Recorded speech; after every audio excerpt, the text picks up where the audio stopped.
The Juniper Tree. This is a long time ago now, 2,000 years or thereabouts, when there was once a rich man who had a beautiful, pious wife, and they loved each other dearly. They had no children, though they wanted them badly, and the wife prayed for one day and night, but still none came. In front of their house there was a yard, and in the yard stood a juniper tree. One winter's day the wife stood beneath it, peeling herself an apple, and as she peeled it she cut her finger, and the blood fell into the snow. "Ah," said the wife, sighing deeply, looking at the blood before her, so full of longing. "If only I had a child, as red as blood and as white as snow." And as she said this, her heart grew light within her. She felt certain somehow that it would come to pass. She went back inside, and a month went by, and the snow melted. And after 2 months, everything turned green. And after 3 months, the flowers came up out of the earth. And after 4 months, the trees in the wood grew thick with leaf, and the green branches all wove themselves together, and the little birds sang until the whole forest rang with it, and the blossoms fell from the boughs. And when the 5th month had passed, she stood still beneath the juniper tree, and it smelled so sweet that her heart leapt for joy, and she fell to her knees and could not contain herself. And when the 6th month was over, the fruit grew thick and full, and she grew quiet and still. In the 7th month she reached for the juniper berries and ate them so hungrily that she grew sorrowful and fell ill. The 8th month passed, and she called to her husband, weeping, and said, "If I die, bury me beneath the juniper tree." Then she was comforted and glad until the 9th month had passed, and then she bore a child as white as snow and as red as blood. And when she saw it, she was so filled with joy that she died. Her husband buried her beneath the juniper tree, and he wept and wept a great while. And after a time his tears fell more gently, and after he wept a little more, he stopped, and in time he took another wife. By this second wife he had a daughter, but the child of the first wife was a little son, as red as blood and as white as snow. When the wife looked upon her own daughter, she loved her dearly, but when she looked upon the little boy, something twisted in her heart, and it seemed to her that he was always in her way everywhere. She thought always of how her own daughter might inherit the family's entire fortune, and the evil one put it into her mind to hate the little boy entirely. She pushed him from one corner of the house to another, and struck him here and cuffed him there, so that the poor child lived always in fear. One day the wife had gone up into the storeroom, and her little daughter followed her up and said, "Mother, give me an apple." "Yes, my child," said the wife, and gave her a fine apple out of the chest.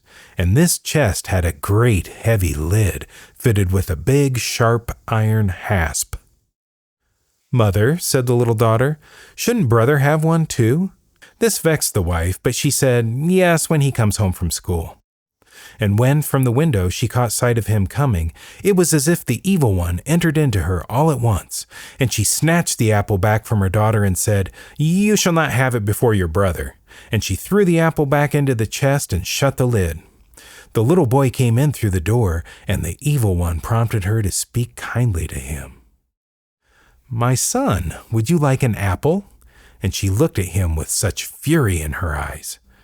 "Mother," said the little boy, "how dreadful you look. Yes, give me an apple." And it seemed to her then that she must go on. "Come with me," she said, and lifted the lid. "Reach in and take one for yourself." And as the little boy bent down into the chest, the evil one counseled her. Bang! She slammed the lid down, and his head flew off and fell in among the red apples. Then fear came over her, and she thought, "If only I could put this from me." She went up to her room, to her chest of drawers, and took out a white cloth from the top drawer.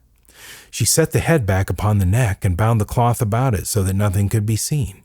She set him on a chair before the door and put the apple in his hand. Soon after, little Marlena came to her mother in the kitchen, where she stood by the fire stirring a pot of hot water. "Mother," said Marlena, "brother is sitting out by the door, and he looks so pale, and he has an apple in his hand. I asked him to give it to me, but he didn't answer. It frightened me." "Go to him again," said the mother, "and if he doesn't answer you, box his ears." So Marlena went and said, "Brother, give me the apple." and he said nothing, so she boxed his ears, and his head fell off. She was so frightened she began to weep and cry out, and ran to her mother and said, "Oh, mother, I've knocked my brother's head off." And she wept and would not be comforted. "Marlena," said the mother, "what have you done? But hush now, say nothing of it, so that no one finds out. It can't be helped now. We will cook him into a stew." Then the mother took the little boy and cut him into pieces, and put him in the pot and cooked him into a stew. And Marlena stood by and wept, and her tears fell into the pot so that no salt was needed. When the father came home, he sat down at the table and said, "Where is my son?" And the mother brought out a great dish of the black stew, and Marlena wept and could not stop. The father asked again, "Where is my son?" "Oh," said the mother, "he's gone off to visit his mother's kin in the country. He wanted to stay with them for a while." "What is he doing there? He didn't even say goodbye to me." "Oh, he wanted so badly to go, and he asked me whether he might stay 6 weeks. He'll be well looked after." "Oh," said the man, "it troubles me. He ought to have said goodbye." But he began to eat and said, "Marlena, why are you crying? Your brother will come back." Then he said, "Wife, this is a fine meal. Give me more." And the more he ate, the more he wanted. And he said, "Give me more and keep none of it back. It's as if it were all mine alone." And he ate and threw the bones under the table until he had finished all of it. Marlena went to her chest of drawers and took her best silk cloth from the bottom drawer and gathered up all the little bones from beneath the table. She bound them in the silk cloth and carried them outside, weeping tears of blood as she went. She laid them in the green grass beneath the juniper tree, and the moment she had laid them there, her heart grew light all at once, and she wept no more. The juniper tree began to stir, and its branches parted and drew together again, just as when a person claps their hands for joy. And a mist rose up from the tree, and in the middle of the mist there burned something like fire, and out of the fire flew a beautiful bird, which sang gloriously and rose high into the air.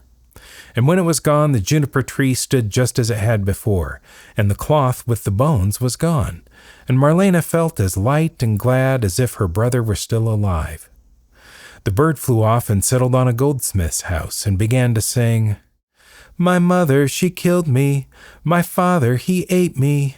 My sister, little Marlena, gathered all my bones, tied them in a silken cloth, laid them beneath the juniper tree. Kiwit, kiwit, what a beautiful bird am I." The goldsmith heard the bird and gave it a golden chain. The bird flew off to a shoemaker and sang the song again, and the shoemaker gave it a pair of red shoes. Then the bird flew off to a mill, where 20 millers' men were hewing a stone. The bird sang the song, and verse by verse the men stopped their hewing, until at last the final one had grown quiet too, and the bird was given the millstone. And when it had finished, it spread its wings, the chain in its right claw, the shoes in its left, the millstone about its neck, and it flew far off, home to the father's house. Inside the house, the father, the mother, and Marlena sat at the table. The bird settled on the juniper tree and sang, "My mother, she killed me. My father, he ate me. My sister, little Marlena, gathered all my bones, tied them in a silken cloth, laid them beneath the juniper tree. Kiwit, kiwit, what a beautiful bird am I." The father felt his heart grow light. The mother grew afraid. Her teeth chattered, and it was as if there was fire in her veins. The bird let fall the golden chain, and it landed on the man's neck. Marlena went outside, and the bird threw down the red shoes to her, and she felt so light and glad that she put them on and danced back into the house. The mother went outside too. Crack! The bird threw the millstone down upon her head, and she was crushed entirely. Then a smoke went up from the place, and flames and fire, and when it had passed, the little brother was standing there. He took his father and Marlena by the hand, and all three of them, full of joy, went back into the house, sat down at the table, and ate.